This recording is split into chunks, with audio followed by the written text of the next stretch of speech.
First, let's start by taking the cover off the top of the engine.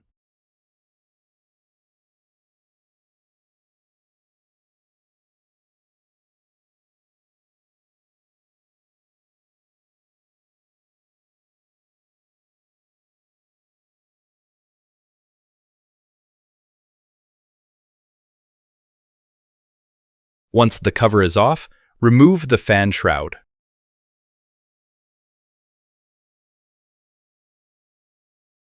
Locate valve cover 1.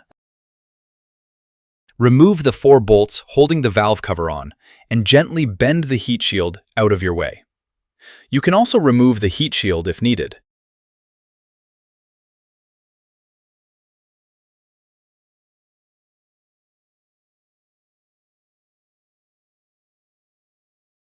Once your valve cover is off, you can see your valves.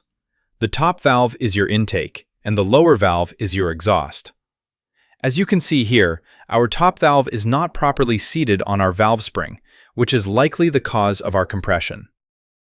Once you have your rockers removed, locate the 4 nuts holding on the head. Remove the 4 nuts with a ratchet and socket. Never use an impact on these, as they can snap and cause more damage and more labor.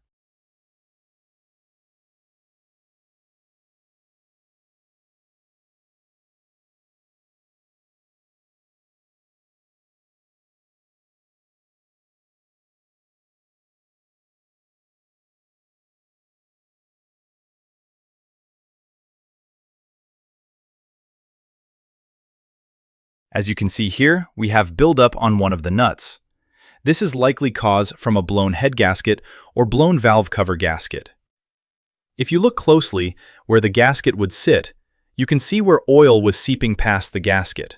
Once you have your 4 nuts removed, you can now remove the head. If the head seems stuck, gently tap it with a rubber mallet. Never use a hammer, as it can cause the head to crack, which will lead in needing a replacement head. As you can see here, our head is loose. So now, give it a tug and it will come right off.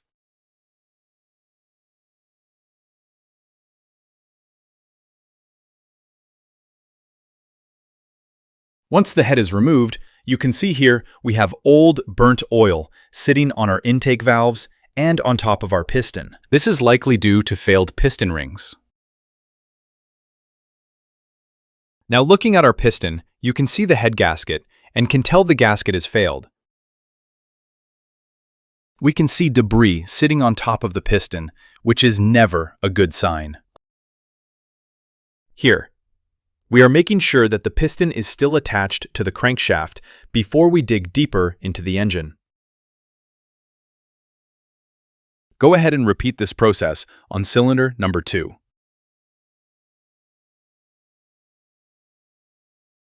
As you can see here, this is how the valve rockets are supposed to be sitting on the valve springs. Now we will dig deeper into the engine. Start by removing the bolts around the lower casing.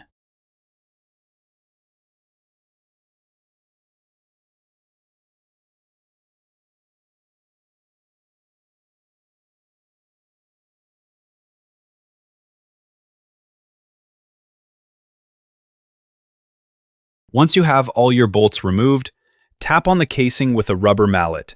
Never use a hammer, as you can crack the case. Once you have the case open, you can use a screwdriver for leverage. Gently pry upwards. What you are looking at now is the crankshaft. This is what moves the pistons. Shine a light into your oil and see if you can see shiny metal shavings. You can also use a small magnet to pick up metal shavings in your oil. Here, we are removing the piston rod, allowing us to push the piston through the head to be removed.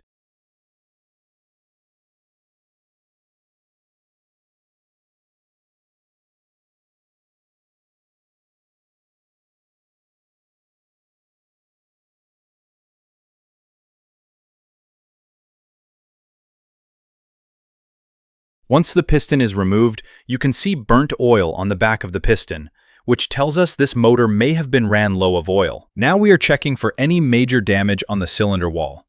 You can see a lot of buildup on the wall, so we will hone this cylinder out to make sure the piston rings can properly seat inside the cylinder to build compression. Stay tuned, as for in the next video, we will home the cylinder and start the rebuild process.